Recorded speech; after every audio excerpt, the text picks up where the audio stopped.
നമസ്കാരം. കേരളത്തിലെ തെരഞ്ഞെടുപ്പ് തകർച്ചയ്ക്ക് പിന്നാലെ പ്രതിപക്ഷ നേതൃസ്ഥാനം ആര് ഏറ്റെടുക്കുമെന്ന കാര്യത്തിൽ CPM-ൽ അനിശ്ചിതത്വം തുടരുന്നു. ഡൽഹിയിൽ നടക്കുന്ന പോളിറ്റ് ബ്യൂറോ യോഗത്തിൽ പിണറായി വിജയന്റെ ഭാവി സംബന്ധിച്ച നിർണായക ചർച്ചകളാണ് നടക്കുന്നത്. പ്രതിപക്ഷ നേതൃസ്ഥാനം വേണമെന്നോ വേണ്ടെന്നോ പിണറായി വിജയൻ സ്വയം പറയില്ല എന്നതാണ് നിലവിലെ സൂചന. പാർട്ടി എന്ത് നിർദ്ദേശിക്കുന്നുവോ അത് അംഗീകരിക്കുമെന്ന നിലപാടാകും അദ്ദേഹം സ്വീകരിക്കുക. PBയിൽ വിഷയം ചർച്ചയ്ക്ക് വന്നാൽ മാത്രം തന്റെ വിശദീകരണം നൽകാനാണ് പിണറായിയുടെ തീരുമാനം. സംസ്ഥാന ഘടകത്തിൽ ഭൂരിഭാഗം പേരും പിണറായി വിജയൻ തന്നെ പ്രതിപക്ഷ നേതാവാകണമെന്ന് ആഗ്രഹിക്കുന്നുണ്ടെങ്കിലും കേന്ദ്ര നേതൃത്വത്തിന് ഇതിൽ വിഭിന്നമായ അഭിപ്രായമുണ്ട്.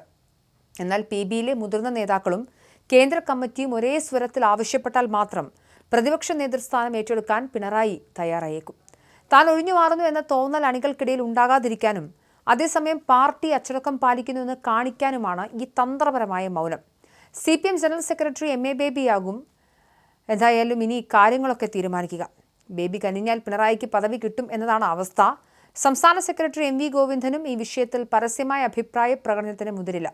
സംസ്ഥാന സെക്രട്ടേറിയറ്റിന്റെ വികാരം PBയിൽ റിപ്പോർട്ട് ചെയ്യുക എന്ന ചുമതല മാത്രമേ അദ്ദേഹം നിർവഹിക്കൂ.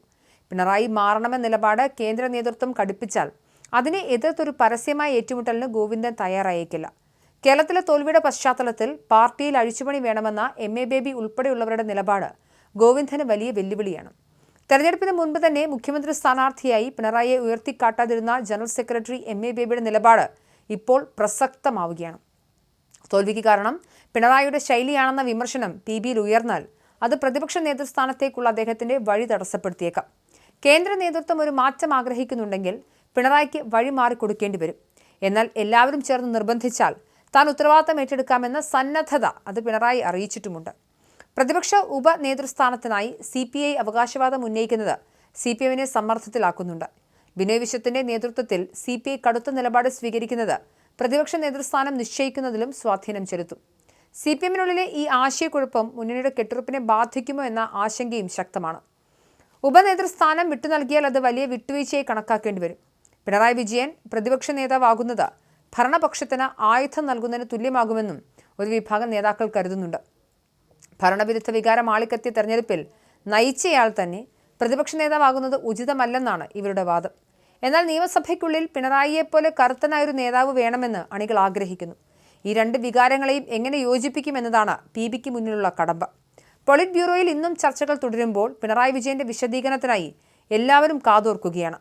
ഭരണത്തലവനായിരുന്ന ഒരാൾ പ്രതിപക്ഷ നേതാവാകണോ അതോ പുതിയൊരു നിരയ്ക്ക് അവസരം നൽകണോ എന്ന ചോദ്യം പാർട്ടിയെ രണ്ട് തട്ടിലാക്കിയിട്ടുണ്ട്. എല്ലാവരും നിർബന്ധിച്ചാൽ മാത്രം വഴങ്ങുക എന്ന പിണറായിയുടെ രീതി ഇക്കുറി ഫലിക്കുമോ എന്ന് കണ്ടറിയണം. പിണറായിയുടെ ശൈലിക്കെതിരെ സംസ്ഥാനത്ത് ഉയർന്ന ജനവികാരം PB കൃത്യമായി വിലയിരുത്തുന്നുണ്ട്.